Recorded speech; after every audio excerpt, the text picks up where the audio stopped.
नमस्कार दोस्तों आज की इस वीडियो में अपन बात करने वाले हैं कि सालादर्पण प्राप्त जो नवनियुक्त कर्मचारी है, चतुर्थ श्रेणी कर्मचारी है, उसको आप ऑनलाइन ज्वाइन किस तरह कराएं।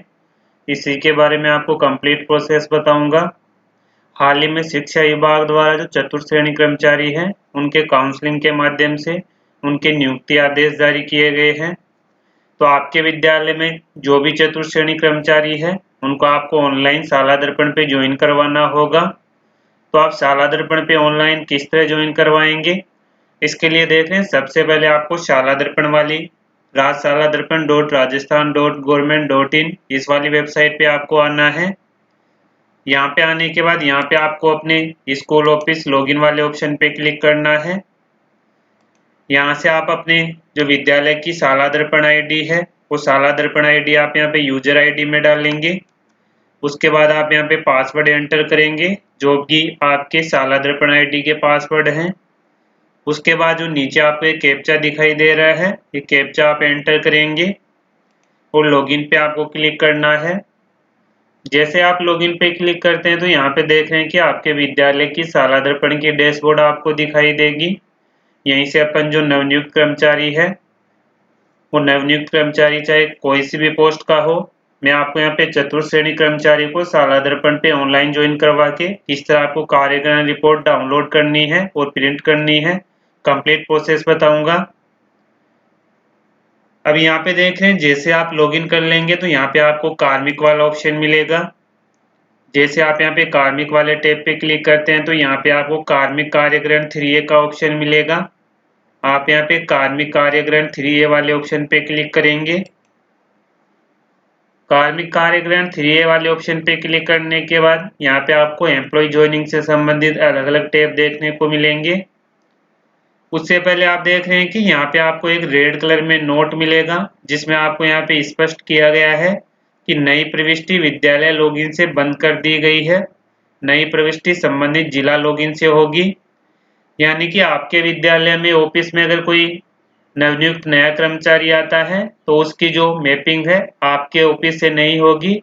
नवनियुक्त कर्मचारी की नई प्रविष्टि जो है वो आपकी संबंधित जिला कार्यालय से होगी। जैसे आपके जिला कार्यालय से मैपिंग हो जाएगी तो मैपिंग होने के बाद आप उसे ऑनलाइन ज्वाइन करवाएंगे। अब आपको चतुर्थ श्रेणी कर्मचारी को ऑनलाइन ज्वाइनिंग करवानी है तो यहाँ पे देख रहे हैं आपको सैंक्शन वर्किंग डिटेल। यहाँ पे तो आपके ऑफिस में आपके विद्यालय में कितनी पोस्ट सैंक्शन है और कितनी वर्किंग है वो डिटेल मिलेगी। यहाँ पे आप नीचे जाएंगे सैंक्शन वर्किंग वाले में तो देख रहे हैं मेरे यहाँ पे क्लास 4 की है, 2 सैंक्शन पोस्ट है, एक ऑलरेडी भरी हुई है, एक पोस्ट यहाँ पे वेकेंट है। तो मैं यहाँ पे आपको एक कर्मचारी को चतुर्थ श्रेणी कर्मचारी को ऑनलाइन ज्वाइन करके बताऊंगा। अब आपके विद्यालय में जो कर्मचारी चतुर्थ श्रेणी कर्मचारी काउंसलिंग के माध्यम से आया है, उसको आपको ज्वाइन करवाने के लिए यहाँ पे आपको ऑप्शन मिलेगा ज्वाइन फ्रॉम काउंसलिंग। यानी कि काउंसलिंग के माध्यम से आपका विद्यालय अलॉट किया गया है, नियुक्ति आदेश जारी किए गए हैं, तो यहाँ पे आपको ज्वाइन फ्रॉम काउंसलिंग वाले पे क्लिक करना है। जैसे आप यहाँ पे ज्वाइन फ्रॉम काउंसलिंग पे क्लिक करते हैं तो देख रहे हैं आपके विद्यालय में जो भी कर्मचारी यहाँ पे जिसको आपको नियुक्त करवाना है काउंसलिंग के माध्यम से आया है, उसकी डिटेल आपको देखने को मिलेगी।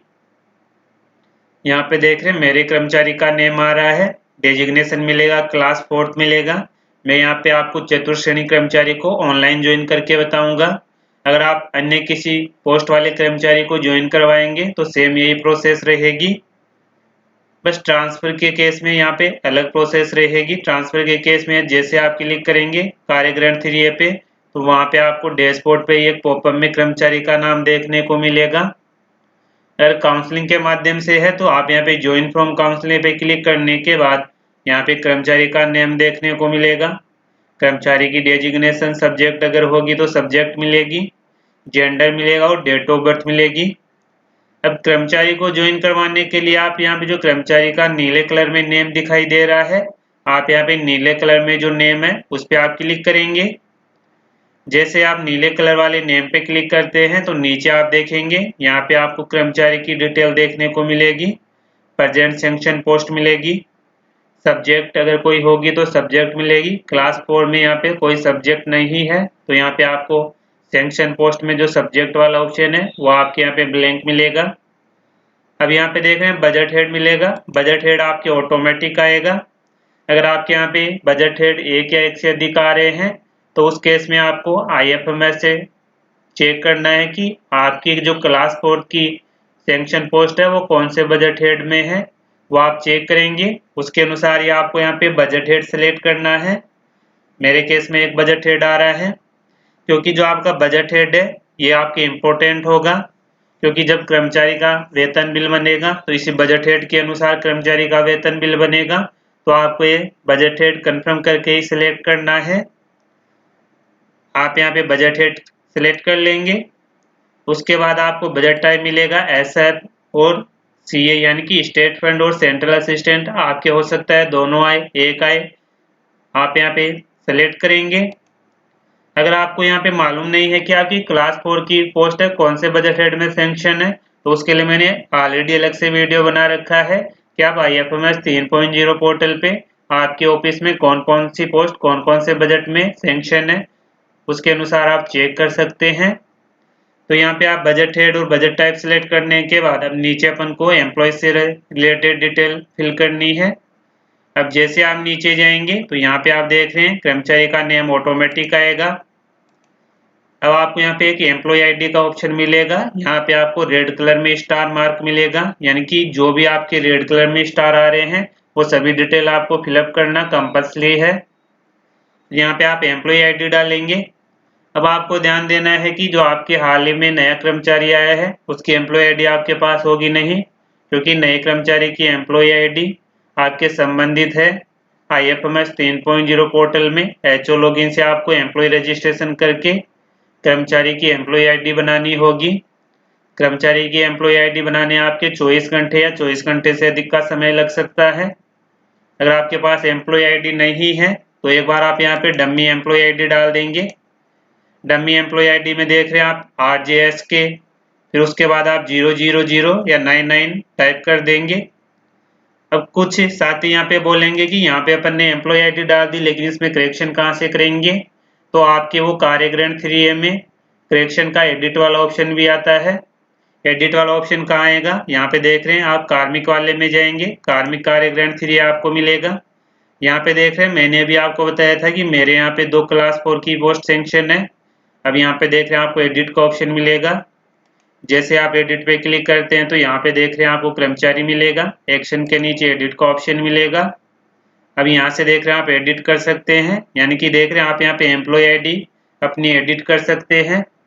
अगर आपकी एम्प्लॉय ID यहाँ से एडिट नहीं होती है, वैसे तो आपकी एम्प्लॉय ID यहाँ से एडिट हो जाएगी, क्योंकि जो भी चीज़ आपकी एडिट नहीं होगी वो आपके यहाँ पे ब्लैंक आएंगे, यानी कि आप जिनमें करेक्शन नहीं कर पाएंगे वो आपके यहाँ पे ओपन नहीं होंगे। वो जिनमें आप करेक्शन कर सकते हैं उनमें आपके इनेबल आएगा। तो यहाँ से आप एम्प्लॉय ID करेक्शन कर लेंगे। यहाँ से एम्प्लॉय ID करेक्शन नहीं होती है तो आपकी जो शाला दर्पण में हेल्प सेंटर वाला है, हेल्प डेस्क में, वहाँ से आप रिक्वेस्ट डाल के भी कर सकते हैं। अब देख रहे हैं आप यहाँ पे एम्प्लॉय ID डाल देंगे जो भी आपकी डमी एम्प्लॉय ID है। अभी मैंने आपको बताया था आप बजट हेड यहाँ पे सिलेक्ट कर लेंगे, बजट टाइप सिलेक्ट करेंगे। अब यहाँ पे आप डमी एम्प्लॉय ID डालेंगे। उसके बाद आप ज्वाइन करवाने के बाद जब आपकी एम्प्लॉय ID बन जाएगी IFMS 3.0 पोर्टल में, तो आप यहाँ पे करेक्शन कर लेंगे। अब यहाँ पे आपको डेट ऑफ बर्थ का ऑप्शन मिलेगा। यहाँ पे आप date of birth calendar box आप देख रहे हैं, इस कैलेंडर बॉक्स में से जो भी आपकी डेट ऑफ बर्थ है वो डेट ऑफ बर्थ आप यहाँ से सिलेक्ट करेंगे। जेंडर आपको मिलेगा, जेंडर आप सिलेक्ट कर लेंगे जो भी आपका जेंडर है। इसके बाद आप मोबाइल नंबर डालेंगे। अब आपको यहाँ पे ध्यान देना है कि जो कर्मचारी आपके ज्वाइन करने आ रहा है उसके आपको पर्सनल मोबाइल नंबर डालने हैं। ऐसा नहीं कि आपने किसी और के यानी कि मदर फादर के या ब्रदर के मोबाइल नंबर डाल दिए, क्योंकि ये मोबाइल नंबर आपको अब जब तक आपकी नौकरी रहेगी तब तक आपको काम आने वाले हैं। तो आप यहाँ पे मोबाइल नंबर जो कर्मचारी है उसी के आपको पर्सनल मोबाइल नंबर यहाँ पे एंटर करने हैं। मोबाइल नंबर आप यहाँ पे डाल देंगे। मोबाइल नंबर डाल देने के बाद अब यहाँ पे ऑर्डर बाई, यानी कि जो चतुर्थ श्रेणी कर्मचारी का नियुक्ति के आदेश जारी किए गए हैं वो किसके द्वारा जारी किए गए हैं, तो जो आदेश जारी किए गए हैं उसमें आपको देख रहे हैं ऊपर हेडिंग मिलेगी, कार्यालय जिला शिक्षा अधिकारी मुख्यालय माध्यमिक शिक्षा, जो भी आपका जिला है, शिखरपाली, जोधपुर, जयपुर, जो भी आपका जिला है उसके अनुसार आपका आदेश मिलेगा। यहाँ पे देख रहे हैं कार्यालय जिला शिक्षा अधिकारी मुख्यालय माध्यमिक शिक्षा वाला आपको ऑर्डर वाइज सेलेक्ट करना है। जैसे आप क्लिक करेंगे तो यहाँ पे आपको अलग अलग तरह के ऑप्शन मिलेंगे। यहाँ पे आपको सिलेक्ट करना है जिला शिक्षा अधिकारी मुख्यालय माध्यमिक शिक्षा वाला सिलेक्ट करना है। आप यहाँ पे प्रारंभिक शिक्षा वाला सिलेक्ट नहीं करेंगे, जो भी आपके आदेश में है उसी के अनुसार आप सिलेक्ट करेंगे। सेलेक्ट करने के बाद यहाँ पे आपको ऑर्डर नंबर डालने हैं। अब ऑर्डर नंबर जो आपके जिला शिक्षा अधिकारी द्वारा आदेश जारी किया गया है उसमें आपको यहाँ पे देख रहे हैं कि क्रमांक मिलेंगे। आप चाहे तो एक कंप्लीट हिंदी से लेके यहाँ तक आप आदेश क्रमांक डाल सकते हैं। अगर आप एक कंप्लीट ना डाल के आप देख रहे हैं लास्ट में जो आपको डिजिट मिलेंगे, मेरे यहाँ पे आ रहे हैं 111, ये भी आप डाल सकते हैं। आप चाहे तो कंप्लीट डाल सकते हैं, इसी में आपकी कोई तरह की किसी तरह की समस्या नहीं आने वाली। कुछ साथियों द्वारा यहाँ पे देख रहे हैं राजकाज रेफरेंस नंबर डाला जाता है, तो वो भी आप डाल सकते हैं।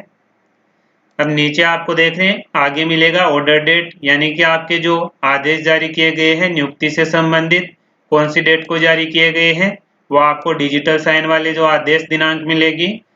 यहाँ पे देख रहे हैं 31 जुलाई है, सभी के आदेश यहाँ पे 31 जुलाई को जारी किए गए हैं। हो सकता हो किसी एक के जिला शिक्षा अधिकारी के आगे पीछे हो, तो उसके अनुसार आप आदेश क्रमांक और आदेश दिनांक यहाँ पे सेलेक्ट कर लेंगे। अब यहाँ पे आपको ज्वाइनिंग डेट मिलेगी, यानी कि जो आपके चतुर्थ श्रेणी कर्मचारी ज्वाइन करने आ रहा है कौन सी डेट को ज्वाइन कर रहा है वो ज्वाइनिंग डेट आप यहाँ से कैलेंडर बॉक्स में से सेलेक्ट करेंगे। ज्वाइनिंग डेट सेलेक्ट करने के बाद यहाँ पे आपको टाइम मिलेगा बिफोर नून और आफ्टरनून, यानी कि बिफोर नून तो हो गया आपका मध्याह्न पूर्व, आफ्टरनून हो गया मध्याह्न पश्चात। यानी कि आप विद्यालय में ज्वाइन कर रहे हैं तो जो आपके इंटरवल होती है, इंटरवल से पहले आप ज्वाइन कर रहे हैं तो बिफोर नून आएगा, और इंटरवल के बाद आप ज्वाइन कर रहे हैं तो आफ्टरनून यानी कि मध्याह्न पश्चात आएगा। तो आपको ध्यान देना है कि आप जब भी ज्वाइन करने जाएं तो आपको बिफोर नून से ही ज्वाइन करना है। अगर आप आफ्टरनून ज्वाइन करेंगे तो आपका स्थायीकरण है, जिस दिनांक को आप आफ्टरनून में ज्वाइन करेंगे आपका स्थायीकरण एक दिनांक को आगे खिसक जाएगा, यानी कि एक दिन आगे बढ़ जाएगा। तो जब भी आप ज्वाइन करें बिफोर नून में आपको ज्वाइन करना है। बिफोर नून आप सिलेक्ट करेंगे। इसके बाद आपको मिलेगा टाइप ऑफ करंट एम्प्लॉय, यानी कि जो एम्प्लॉय ज्वाइन कर रहा है उसका टाइप क्या है। यहाँ पे आपको अलग अलग मिलेंगे, permanent, retired, salary drawn and working at other place. तो अभी जो चतुर्थ श्रेणी कर्मचारी ज्वाइन कर रहा है, नवनियुक्त कर्मचारी ज्वाइन करेगा, वो करेगा उसका टाइप रहेगा टेम्परेरी, संविदा स्थायी, यानी कि 2 साल तक प्रोबेशन पीरियड चलेगा, तो उसमें कर्मचारी अस्थायी होता है। जब कर्मचारी का प्रोबेशन पीरियड फिनिश हो जाता है, फिक्सेशन हो जाता है, तो उसके बाद कर्मचारी परमानेंट हो जाएगा। अभी के केस में आपको यहाँ पे टेम्पररी, संविदा, अस्थायी वाला ऑप्शन सिलेक्ट करना है। जैसे आप टाइप सेलेक्ट कर लेंगे तो यहाँ पे आपको अपॉइंटमेंट पोस्ट मिलेगी, यहाँ से आप अपॉइंटमेंट पोस्ट सेलेक्ट करेंगे। तो अपॉइंटमेंट पोस्ट यहाँ पे मेरे केस में रहेगी क्लास 4 रहेगी, क्लास 4 आप सिलेक्ट करेंगे। इसके बाद देखें अपॉइंटमेंट सब्जेक्ट यहाँ पे अगर होगी तो आपके यहाँ पे सिलेक्ट करनी होगी। क्लास 4 के केस में यहाँ पे सब्जेक्ट कोई नहीं होती, तो यहाँ पे आपके सब्जेक्ट नहीं आएगी। सभी डिटेल मैंने यहाँ पे सही फिलअप कर दी है। उसके बाद आपको नीचे सेव का ऑप्शन मिलेगा।